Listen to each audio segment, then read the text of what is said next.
తెలంగాణ రాష్ట్ర ఉత్తర భాగంలో ఆభరణంలా వెలిగే జిల్లా జగిత్యాల.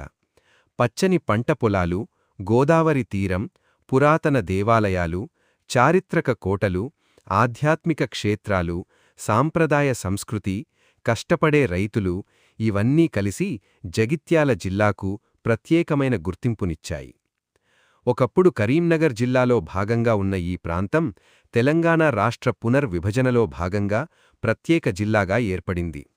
జిల్లా ఏర్పాటుతో పరిపాలన ప్రజలకు మరింత చేరువైంది. జగిత్యాల అంటే కేవలం ఒక జిల్లా కాదు, ఇది చరిత్రకు నిలయం, భక్తికి కేంద్రం, వ్యవసాయానికి ఆధారం, తెలంగాణ సాంస్కృతిక ఆత్మకు ప్రతిరూపం. జగిత్యాల జిల్లా ఏర్పాటు చరిత్ర 2016 అక్టోబర్ 11న తెలంగాణ ప్రభుత్వం కొత్త జిల్లాలను ఏర్పాటు చేసినప్పుడు జగిత్యాల జిల్లా అధికారికంగా ఆవిర్భవించింది. అప్పటి కరీంనగర్ జిల్లాను విభజించి ఈ కొత్త జిల్లాను రూపొందించారు. జిల్లా ప్రధాన కేంద్రంగా జగిత్యాల పట్టణాన్ని నిర్ణయించారు.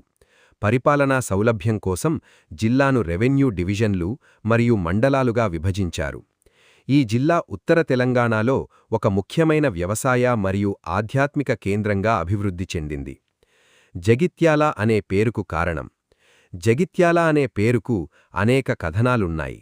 కొందరు చరిత్రకారుల ప్రకారం జగదేవుడు అనే పాలకుడి పేరు మీదుగా జగిత్యాల అనే పేరు వచ్చిందని చెబుతారు. మరికొందరు జగ్ మరియు తల్ అనే పదాల కలయికతో ఈ పేరు ఏర్పడిందని చెబుతారు. ఈ ప్రాంతం చరిత్రలో ఎన్నో రాజవంశాల పరిపాలనలో ఉండడం వల్ల ఇక్కడి సంస్కృతి ఎంతో వైవిధ్యభరితంగా మారింది. భౌగోళిక స్వరూపం. జగిత్యాల జిల్లా సుమారు 2419 చదరపు కిలోమీటర్ల విస్తీర్ణంలో విస్తరించి ఉంది. ఈ జిల్లాకు చుట్టుపక్కల ఉన్న జిల్లాలు నిజామాబాద్, నిర్మల్, మంచిర్యాల, పెద్దపల్లి, రాజన్న సిరిసిల్ల, కరీంనగర్. గోదావరి నది ఈ జిల్లాకు జీవనాడిలాంటిది. గోదావరి పరివాహక ప్రాంతం కావడంతో వ్యవసాయం విస్తృతంగా సాగుతోంది. ఇక్కడి నేల ప్రధానంగా నల్లరేగడి నేల. వరి, మొక్కజొన్న, పత్తి, మిర్చి, పసుపు వంటి పంటలకు ఈ నేల ఎంతో అనుకూలంగా ఉంటుంది. వాతావరణం. జగిత్యాలలో వేసవికాలంలో ఉష్ణోగ్రతలు ఎక్కువగా ఉంటాయి. మే నెలలో తీవ్రమైన ఎండలు కనిపిస్తాయి. వర్షాకాలంలో గోదావరి ప్రభావంతో మంచి వర్షపాతం నమోదవుతుంది. వ్యవసాయం ప్రధానంగా వర్షాలపై ఆధారపడినప్పటికీ కాలువల సాగు కూడా విస్తృతంగా ఉంది. శీతాకాలంలో వాతావరణం చల్లగా ఉంటుంది. జనాభా. 2011 జనగణన ప్రకారం జగిత్యాల జిల్లా జనాభా సుమారు 9.8 లక్షలకు పైగా ఉంది. అక్షరాస్యత రేటు సుమారు 60% వరకు ఉంది. తెలుగు ప్రధాన భాష. అదనంగా ఉర్దూ మరియు లంబాడీ మాట్లాడే ప్రజలు కూడా ఉన్నారు. గ్రామీణ జనాభా అధికంగా ఉండడం వల్ల వ్యవసాయం ప్రధాన జీవనాధారంగా కొనసాగుతోంది. పరిపాలనా విభజన. జగిత్యాల జిల్లాలో ప్రధానంగా 3 రెవెన్యూ డివిజన్లున్నాయి: జగిత్యాల, కోరుట్ల, మెట్పల్లి. మొత్తం 18 మండలాలు జిల్లాలో ఉన్నాయి. ప్రతి మండలం వ్యవసాయం, సంస్కృతి, స్థానిక ఆచారాలలో ప్రత్యేకతను కలిగి ఉంది. చారిత్రక ప్రాధాన్యం. జగిత్యాల ప్రాంతం ప్రాచీన కాలం నుంచే ప్రముఖ స్థానం కలిగి ఉంది. ఈ ప్రాంతాన్ని శాతవాహనులు, రాష్ట్రకూటులు, చాళుక్యులు, కాకతీయులు, కుతుబ్ షాహీలు, ఆసఫ్ జాహీలు పరిపాలించారు. ఈ ప్రాంతంలో లభించిన శాసనాలు, పురావస్తు అవశేషాలు దీని గొప్ప చరిత్రను తెలియజేస్తాయి. జగిత్యాల కోట. జగిత్యాల కోట జిల్లాకు గర్వకారణం. ఇది తెలంగాణలో ప్రత్యేకమైన నక్షత్రాకార కోటగా ప్రసిద్ధి పొందింది. ఈ కోట చుట్టూ నీటితో నిండిన కందకం ఉండేది. శత్రువుల దాడులను అడ్డుకునేందుకు ఈ నిర్మాణం ఎంతో వ్యూహాత్మకంగా ఉండేది. కోట నిర్మాణ శైలి యూరోపియన్ మరియు భారతీయ శైలుల మేళవింపుగా కనిపిస్తుంది. ఈ కోటను సందర్శించేవారికి చరిత్ర ప్రత్యక్షంగా కనిపించిన భావన కలుగుతుంది. ధర్మపురి లక్ష్మీనరసింహస్వామి ఆలయం. గోదావరి నది ఒడ్డున ఉన్న ధర్మపురి క్షేత్రం జగిత్యాల జిల్లాకు ఆధ్యాత్మిక హృదయం. ఇక్కడి శ్రీ లక్ష్మీనరసింహస్వామి ఆలయం ఎంతో ప్రసిద్ధి పొందింది. ప్రతి సంవత్సరం వేలాదినంది భక్తులు ఈ క్షేత్రాన్ని సందర్శిస్తారు. గోదావరి హారతి, కార్తీక దీపోత్సవాలు ఎంతో వైభవంగా జరుగుతాయి. కొండగట్టు ఆంజనేయస్వామి దేవాలయం.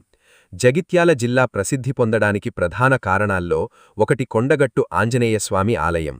అడవులు, కొండలు మధ్యలో ఉన్న ఈ ఆలయం భక్తులకు ఆధ్యాత్మిక ప్రశాంతతను అందిస్తుంది. ఈ దేవాలయానికి 500 సంవత్సరాలకు పైగా చరిత్ర ఉందని చెబుతారు. ప్రతి మంగళవారం మరియు శనివారం భారీగా భక్తులు వస్తారు. కోటిలింగాలు. కోటిలింగాలు తెలంగాణ చరిత్రలో అత్యంత ముఖ్యమైన పురావస్తు ప్రదేశాల్లో ఒకటి. శాతవాహనుల తొలి రాజధానిగా ఇది గుర్తింపు పొందింది. ఇక్కడ లభించిన నాణాలు, శాసనాలు, పురావస్తువులు తెలంగాణ చరిత్రను అర్థం చేసుకోవడంలో కీలక పాత్ర పోషించాయి. గోదావరి నది ఒడ్డున ఉండడం వల్ల ఈ ప్రాంతం సహజసిద్ధ సౌందర్యంతో ఆకట్టుకుంటుంది. ధూళికట్ట బౌద్ధ స్తూపం. ధూళికట్టలో ఉన్న బౌద్ధ స్తూపం 2వ శతాబ్దానికి చెందినదిగా భావిస్తారు. ఇది బౌద్ధ సంస్కృతికి ఒక గొప్ప నిదర్శనం. ఇక్కడ తవ్వకాలలో ఎన్నో పురాతన వస్తువులు బయటపడ్డాయి. చరిత్ర పరిశోధకులకు ఇది ఒక అమూల్య సంపద. వ్యవసాయం. జగిత్యాల జిల్లా రైతుల జిల్లా అని చెప్పవచ్చు. ప్రధాన పంటలు వరి, మొక్కజొన్న, పత్తి, మిర్చి, పసుపు, సోయాబీన్. గోదావరి మరియు శ్రీరాంసాగర్ ప్రాజెక్టు నీటి వనరులు వ్యవసాయానికి ఎంతో మేలు చేస్తున్నాయి. వ్యవసాయంతో పాటు పాల ఉత్పత్తి, కోళ్ల పెంపకం కూడా అభివృద్ధి చెందుతున్నాయి. శ్రీరాంసాగర్ ప్రాజెక్టు ప్రభావం. ఎస్ఆర్ఎస్పి అంటే శ్రీరాంసాగర్ ప్రాజెక్ట్ ఉత్తర తెలంగాణకు జీవనాధారం. ఈ ప్రాజెక్టు వల్ల జగిత్యాల జిల్లాలో సాగుభూమి విస్తరించింది. కాలువల ద్వారా వేల ఎకరాలకు నీరు అందుతోంది. రైతుల ఆర్థిక స్థితి మెరుగుపడడంలో ఈ ప్రాజెక్టు కీలక పాత్ర పోషించింది. పరిశ్రమలు. జగిత్యాల జిల్లా ప్రధానంగా వ్యవసాయ ఆధారిత పరిశ్రమలకు ప్రసిద్ధి. రైస్ మిల్లులు, దాల్ మిల్లులు, పత్తి థిన్నింగ్ యూనిట్లు, ఆయిల్ మిల్లులు.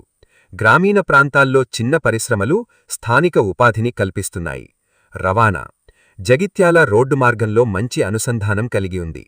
ప్రధాన జాతీయ రహదారులు NH63, NH61, NH563. Railway connectivity కూడా అభివృద్ధి చెందుతోంది. ఆర్టీసీ బస్ సర్వీసులు గ్రామీణ ప్రాంతాలను పట్టణాలతో కలుపుతున్నాయి. విద్య. జిల్లాలో ప్రభుత్వ మరియు ప్రైవేటు విద్యాసంస్థలు అభివృద్ధి చెందుతున్నాయి. డిగ్రీ కాలేజీలు, జూనియర్ కాలేజీలు, పాఠశాలలు విస్తృతంగా ఉన్నాయి. గ్రామీణ విద్యార్థులు కూడా ఉన్నత విద్య వైపు ముందుకు సాగుతున్నారు.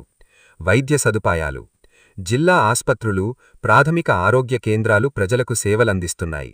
ప్రభుత్వ ఆరోగ్య పథకాలు గ్రామీణ ప్రాంతాలకు చేరుతున్నాయి. తల్లి, శిశు ఆరోగ్యం పై ప్రత్యేక దృష్టి పెడుతున్నారు. కళలు మరియు సంస్కృతి. జగిత్యాల ప్రాంతం తెలంగాణ జానపద కళలకు నిలయం. ఒగ్గు కథ, బుర్ర కథ, జానపద పాటలు, బతుకమ్మ పాటలు. గ్రామీణ సంస్కృతి ఇంకా బలంగా కనిపిస్తోంది. పండుగల సమయంలో గ్రామాల్లో సాంప్రదాయ కళలు ప్రత్యేక ఆకర్షణగా నిలుస్తాయి. బతుకమ్మ మరియు బోనాలు. బతుకమ్మ పండుగ జగిత్యాలలో ఎంతో ఘనంగా జరుగుతుంది.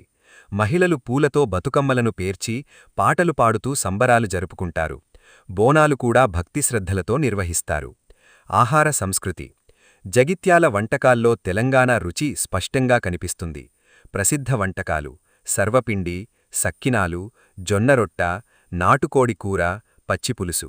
గ్రామీణ వంటకాల ప్రత్యేకత ఇక్కడ ఎక్కువగా కనిపిస్తుంది. ప్రకృతి అందాలు. గోదావరీ తీరం, పచ్చని పొలాలు, కొండ ప్రాంతాలు, అడవులు జగిత్యాల జిల్లాకు సహజ అందాన్నిస్తాయి. వర్షాకాలంలో ఈ ప్రాంతం మరింత అందంగా మారుతుంది. ఫోటోగ్రఫీ ప్రేమికులకు ఇది మంచి ప్రదేశం. పర్యాటక అవకాశాలు. జగిత్యాల జిల్లాలో ఆధ్యాత్మిక, చారిత్రక, ప్రకృతి పర్యాటకానికి మంచి అవకాశాలున్నాయి. ప్రధాన పర్యాటక కేంద్రాలు కొండగట్టు, ధర్మపురి, జగిత్యాల కోట, కోటిలింగాలు, ధూళికట్ట, రామగిరి ఖిల్లా. ప్రభుత్వం సరైన ప్రోత్సాహమిస్తే ఇది ప్రముఖ పర్యాటక జిల్లాగా ఎదగగలదు. రాజకీయ ప్రాధాన్యం. జగిత్యాల జిల్లా తెలంగాణ రాజకీయాల్లో కీలక స్థానం కలిగి ఉంది. ఇక్కడి నాయకులు రాష్ట్ర రాజకీయాల్లో ప్రముఖ పాత్ర పోషించారు. వ్యవసాయం, నీటి సమస్యలు, గ్రామీణ అభివృద్ధి ఎన్నికల ప్రధాన అంశాలుగా ఉంటాయి. ఆధునిక అభివృద్ధి. జిల్లా ఏర్పాటుకు తర్వాత కొత్త రోడ్లు, కలెక్టరేట్ భవనాలు, వైద్య సదుపాయాలు, డిజిటల్ సేవలు, మునిసిపల్ అభివృద్ధి వేగంగా పెరిగాయి. గ్రామీణ ప్రాంతాల్లో కూడా అభివృద్ధి పనులు జరుగుతున్నాయి. యువత మరియు ఉపాధి. జిల్లాలో యువత ఉద్యోగాలు, విద్య, టెక్నాలజీ వైపు ముందుకు సాగుతున్నారు.